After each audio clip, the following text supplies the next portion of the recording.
What are we doing?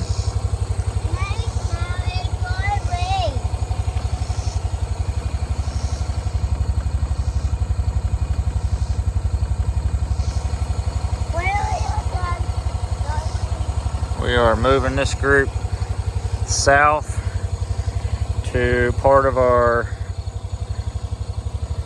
growing season section, green season section, whatever you want to call it, in this total grazing program. Looks like it might rain this evening. Trying to get it done before that. We'll see. Might not, but it's been nice. It hasn't rained in over a week, maybe. Actually been able to get some work done and get caught back up on some stuff. Today is August 12th.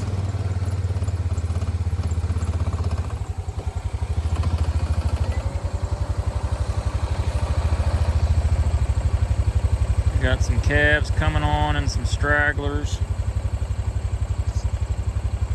Just taking it slow, making sure everybody comes along. The power of the draw, they call that in stockmanship.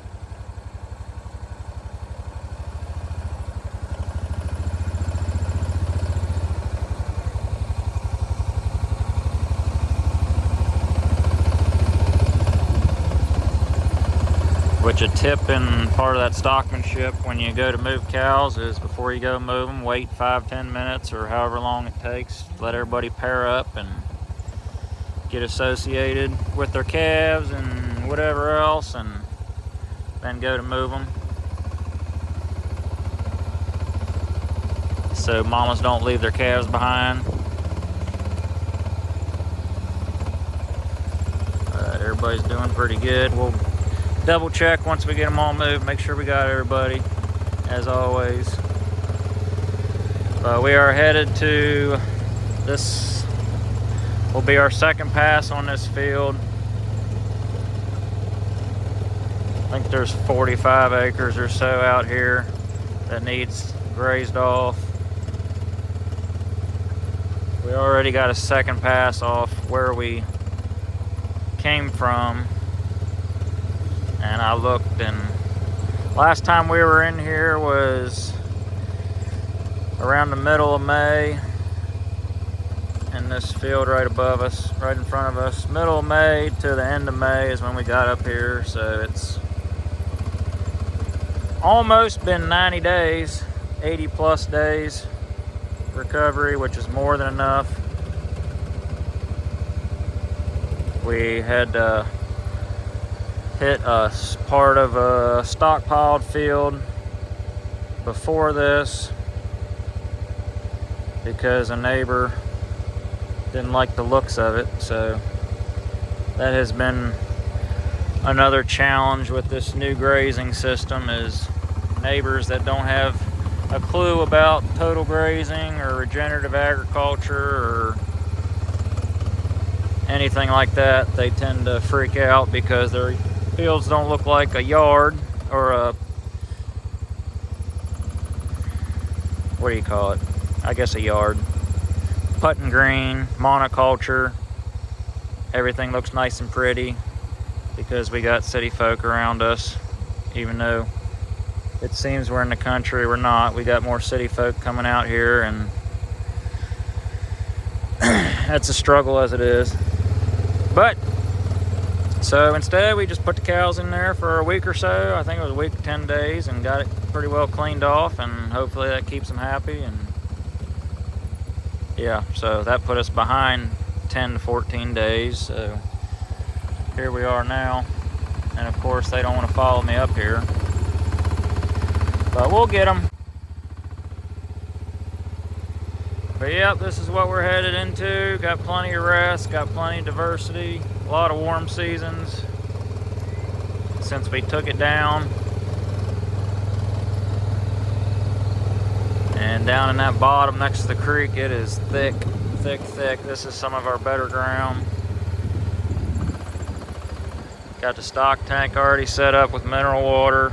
keeping them out of the creek as much as we can on this side of the farm since we have above ground pipe. But yep, just trying to accumulate this total grazing program into all the groups that we got running this year and give appropriate rest periods and graze tall forage every time we come into a new paddock and make sure we're not overgrazing. And stockpiling part of the farm for winter. And yep, so far so good. This is the second year. Been seeing a lot better results with it compared to the years past and the tip grazing, selective grazing, whatever you want to call it. This total grazing is where it's at. It just takes a lot better manager and keep an eye on the cows and your pastures more so you can run a high stocking rate and grow a lot more grass and make more money. Right, Wesley? Yeah.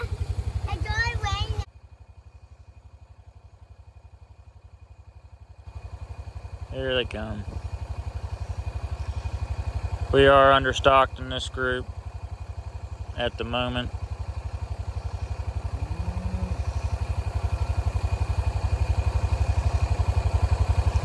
This is all spring calvers.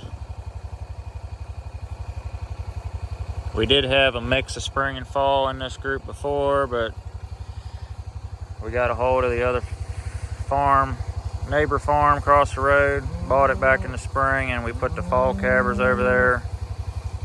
Some of them and some new cows we bought. So separated the fall over there, put the spring over here. Keep it a little simpler.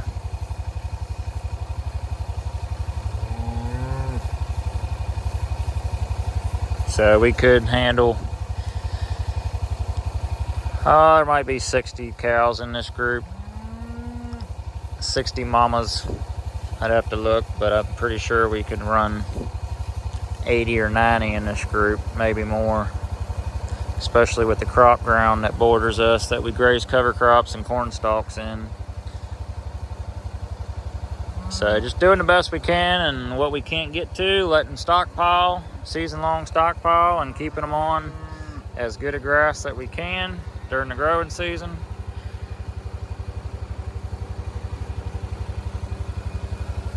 But yep.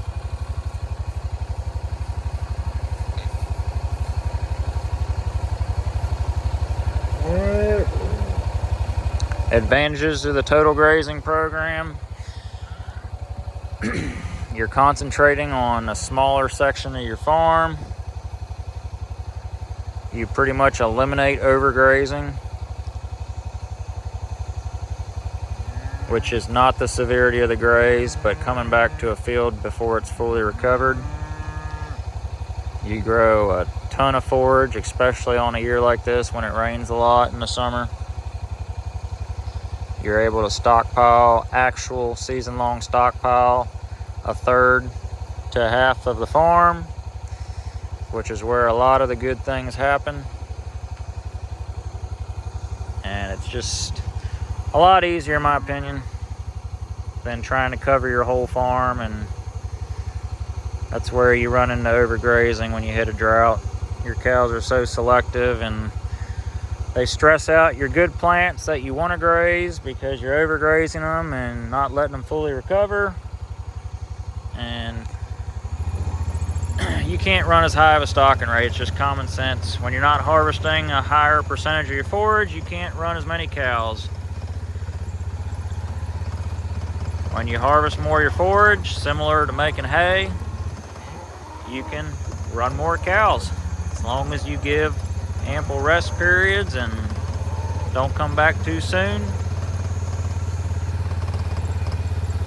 They got a decent sized chunk here. They'll be in here for a couple days. But last year, this field that we're in right here, had some thistles in it, pretty rank. And this year, there's hardly any. This was stockpiled last year for most of the growing season, and yeah. Proof's in the pudding. That field up top, that was what we grazed several times, and now it's stockpiling. It's got some thistles in it, a little more than what I'd like, but right now they're dead and done. And there's a ton of forage out there, and we'll hit it this winter and then several times the next year, more than likely. And that's what them fields need. They just need a year off, growing season off, and make fat roots. And as you can see, this stuff is thick. I think that's where we unrolled a bale of hay back in the winter. But yeah, fat roots and growing a lot of forage.